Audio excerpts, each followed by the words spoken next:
Good morning, Alex and friends. I'm Grace. Today is Sunday, November 9th, 2025, and you're listening to Alex's News.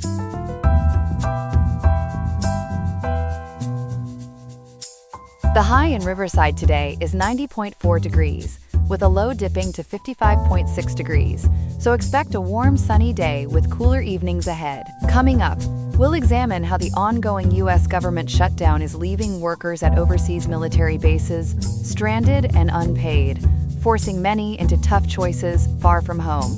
We'll also uncover the factors behind ByHeart infant formula sparking a multistate botulism outbreak, raising urgent questions about baby food safety. Plus, other key stories on global tensions, local impacts, and more. All this and more on Alex's News. Stay tuned.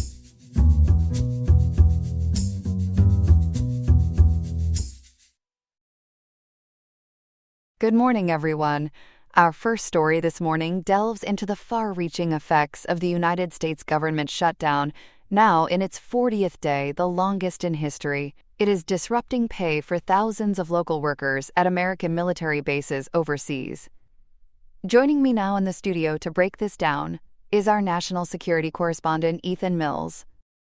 Thanks, Grace. This shutdown, which kicked off on October 1st, has now stretched to 40 days, surpassing the 35-day record from 2018 to 2019. It stems from congressional gridlock over funding for the 2026 fiscal year, with partisan disputes in Washington at the core.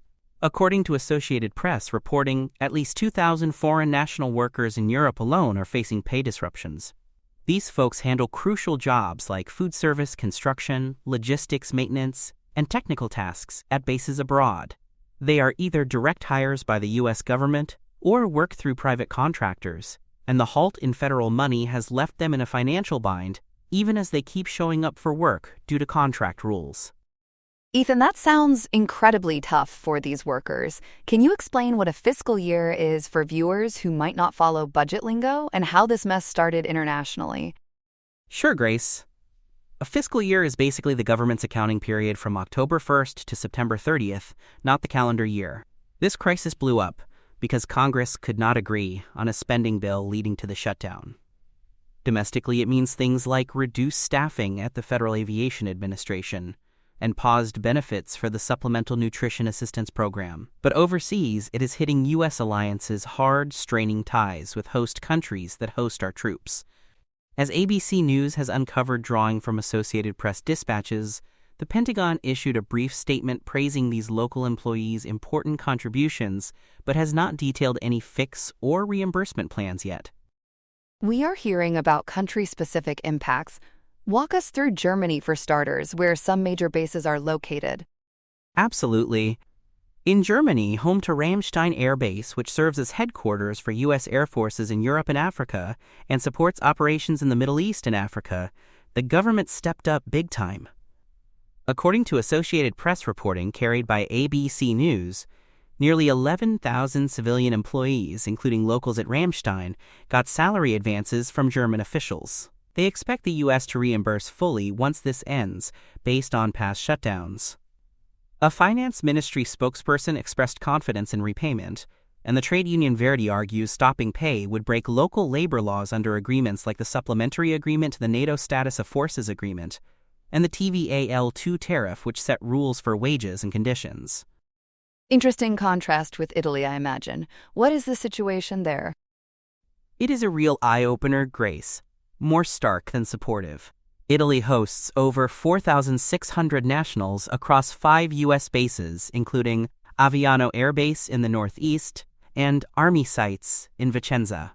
Spectrum News 13 and ABC News highlight via Associated Press that 900 to 2,000 workers, mainly at Aviano Vicenza and Livorno, have been unpaid since October. Union coordinator Angelo Zaccaria called it absurd and dramatic, with families struggling for basics like mortgages, childcare, and even gas for mandatory commutes. Contracts force them to work or face penalties since furloughs are not an option. Italy's foreign ministry is pressing the U.S., and the Army and Air Force are negotiating Pentagon funds, but nothing is resolved as of today. Oddly, workers at U.S. Navy bases in Italy got paid on time, showing branch inconsistencies under bilateral deals. It is like the shutdown is playing favorites across services. That pun on favorites hits home. How about Portugal and Spain? In Portugal, at Lajes Field in the Azores, a key spot for Atlantic operations, over 360 Portuguese workers are salary-less. ABC News via Associated Press from November 8 notes the U.S.-Portugal Defense Pact does not allow furloughs, so they must attend or risk discipline. This week, the Azores government okayed a bank loan for interim pay, but details are pending. Lisbon officials say Portuguese labor laws should trump this, pushing for overrides. In Spain, at Moron and Rota bases, over 1,000 workers saw October delays fixed last month, with government help per a union, to Associated Press in Spectrum News 13.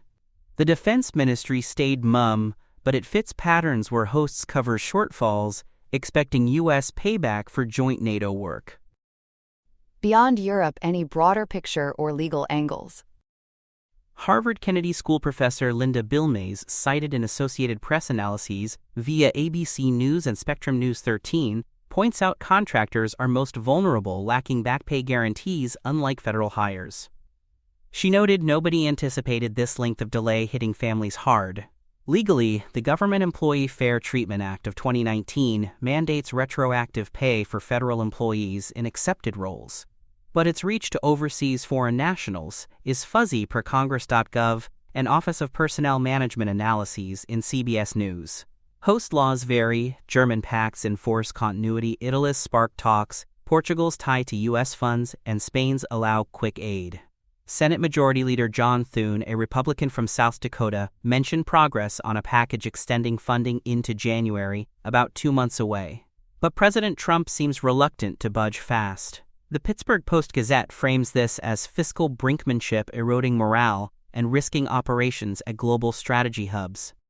Such a human toll from Washington's delays.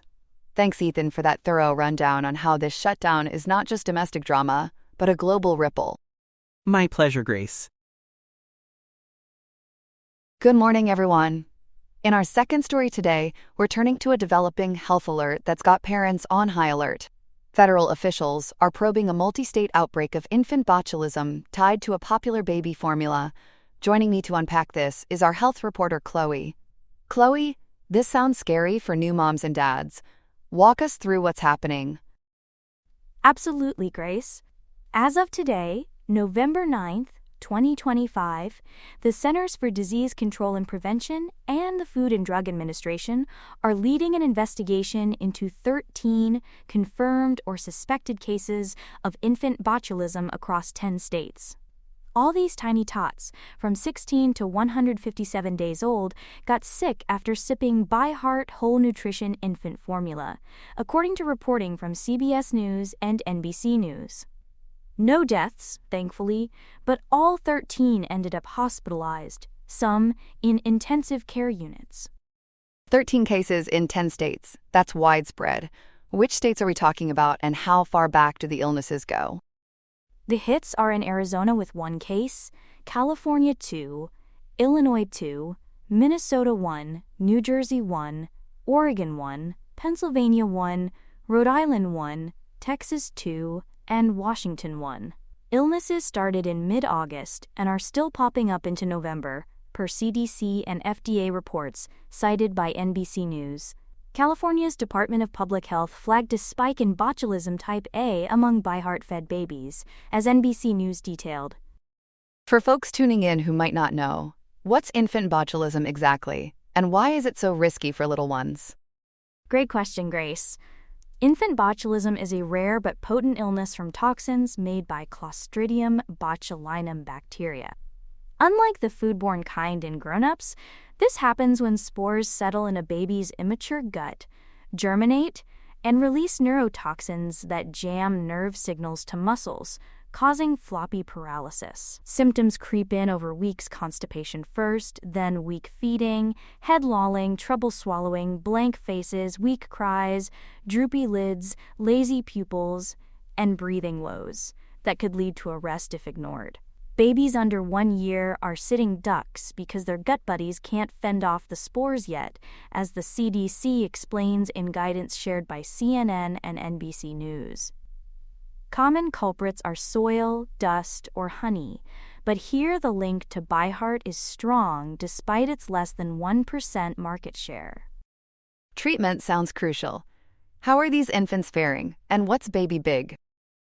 All got baby big, an FDA-approved wonder drug, basically intravenous antibodies that zap the botulinum toxins, per the CDC and California's Infant Botulism Treatment and Prevention Program, as covered in CNN and The Washington Post. It's an orphan drug, meaning it's for rare conditions, and it's nailing it here, no fatalities. Nationally, about 83 infant botulism cases since August, but only these 13 pinned to ByHeart. Now the recall. ByHeart pulled some lots yesterday. Details on what's affected? Yes, on November 8th at 8 p.m. Eastern, the FDA announced ByHeart's voluntary recall of 2 lots 206 VABP/251261P2 and 206 VABP/251131P2. Both have a use by date of December 1st, 2026, over a year away, on the can bottom. This powdered formula mimics breast milk with organic grass-fed whole milk, sold via ByHeart's site and spots like Amazon, Target, Walmart, Whole Foods, Kroger, per NBC News and CBS News. Made in Iowa, Pennsylvania, Oregon facilities, it's just 1% of the market, so no shortage fears. ByHeart's response? And is this the first time formula's been fingered for botulism? Co-founder Mia Funt said in a release covered by CBS News, quote, "The safety and well-being of every infant who uses our formula is our absolute highest priority. This voluntary recall is out of an abundance of caution and comes from our ongoing commitment to transparency and safety," end quote. Their tests and early FDA ones found no spores or toxin, but California tests on a sample did spot type A spores, as the Washington Post reported. It's a U.S. first for formula, they claim, but not globally. A 2005 UK case matched spores from formula to a baby's stool via fancy lab tricks, per UK Health Security Agency studies in the Journal of Medical Microbiology. Investigation-wise, what's the latest? Any smoking gun? Still active, Grace. They're doing whole genome sequencing on stool and formula to match, but no hits yet, according to CDC updates in AP News and Marler blog. All cases slurped ByHeart, odds way above market share, but no full case control study nixing other sources like honey or dust. Supply chain probes ongoing, no wider recall. Retailers are yanking the lots. Advice for parents? How to check and what to watch for? CDC and FDA say check can bottoms for those lots and date. If match, jot the number, toss or return it, don't feed. Scrub bottles and gear in dishwasher or hot soapy water to dodge cross-contam. Watch for floppy signs in any ByHeart-fed babe. Rush to ER pronto, per CNN, CBS, and NBC. Chat with pediatricians on switches. Supplies fine. ByHeart, a 2016 New York startup, had a 2022 Chronobacter recall, but this is botulism's grim guest. Phew, a formula that's supposed to be a parent's best friend turning foe. Thanks for the thorough breakdown, Chloe, and stay safe out there. You too, Grace. Here are some other headlines. In the Philippines, a nation already winded by one disaster is bracing for another, as Super Typhoon Fangwang, locally Uwan, blows in with knockout power. More than 1 million people have been evacuated in one of the country's largest preemptive moves in recent memory. Pagasa has hoisted the highest alert, signal number 5, warning of life-threatening storm surges topping 3 meters. The storm is spinning sustained winds near 185 kilometers per hour, with gusts up to 230, and is expected to make landfall in Aurora Province late Sunday or early Monday. At least 2 deaths have been confirmed, as hundreds of flights are grounded and sea travel is on ice. The timing is tragically tidal. The country is still reeling from Typhoon Kalmegi, which killed more than 220 people and prompted a state of emergency. Now the response system faces a second stress test in as many weeks. A diplomatic plot twist in Washington, Syrian President Ahmed al-Shara is set to become the first Syrian leader in more than 8 decades to step into the White House, with a Monday meeting scheduled with U.S. President Donald Trump. The visit caps a rapid thaw after Washington lifted sanctions on Syria and removed al-Shara from the Treasury's terrorist list, a turn matched by a United Nations Security Council vote easing penalties. Damascus calls it a new chapter and a shot at a very strong partnership, with sanctions relief at the top of the agenda.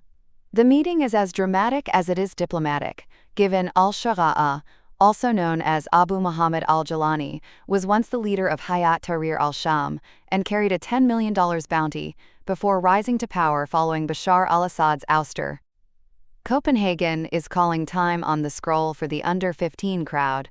Denmark has unveiled a proposal to block social media access for children under 15, citing mental health and digital harm. There's a parental pass. Access could be granted from age 13 after an assessment. Minister of Digitalization Caroline Stage is steering the plan, while Prime Minister Mette Frederiksen accuses platforms of stealing our children's childhood. Enforcement would lean on Denmark's national EID and a new age verification app, pushing platforms toward stronger checks in step with the EU's Digital Services Act. Denmark joins a growing chorus, Think Down Under, seeking to make big tech toe the line. In pharma, the scale is tipping. Pfizer has clinched a deal to acquire obesity drug developer Metsi, prevailing over Novo Nordisk after a heavyweight bidding bout. The price tag runs up to $86.25 per share, minus $65.60 in cash, plus as much as $20.65 tied to milestones. Metsi's board favored Pfizer, citing U.S. antitrust risks in Novo's play. Novo bowed out, declining to sweeten an offer near $10 billion. For Pfizer, it's a weighty wager on a market projected to swell to $150 billion by the early 2030s, adding Metsi's oral and injectable pipeline after Pfizer paused its own obesity pill. A shareholder vote is slated for November 13th, with closing expected shortly after. And a regulatory cold front. The EPA is proposing to relax rules phasing down hydrofluorocarbons, potent refrigerant gases, reversing a policy President Trump signed in 2020. Administrator Lee Zeldin says the move aims to keep American cooling affordable, safe, and reliable, citing shortages and price spikes. Industry once found rare common ground with environmental groups on the phase-down. Advocates now warn that pumping the brakes will heat up climate pollution and chill momentum in cleaner alternatives. The proposal is part of a broader regulatory rollback, an icebreaker that's sure to spark a heated debate. That's all we have for now. Today's episode was made by Alexander King with GPT-5, Gemini Pro 2.5, Gemini Flash 2.5, and Google Cloud Text-to-Speech. I hope you have a great day. I'll see you tomorrow, Alex.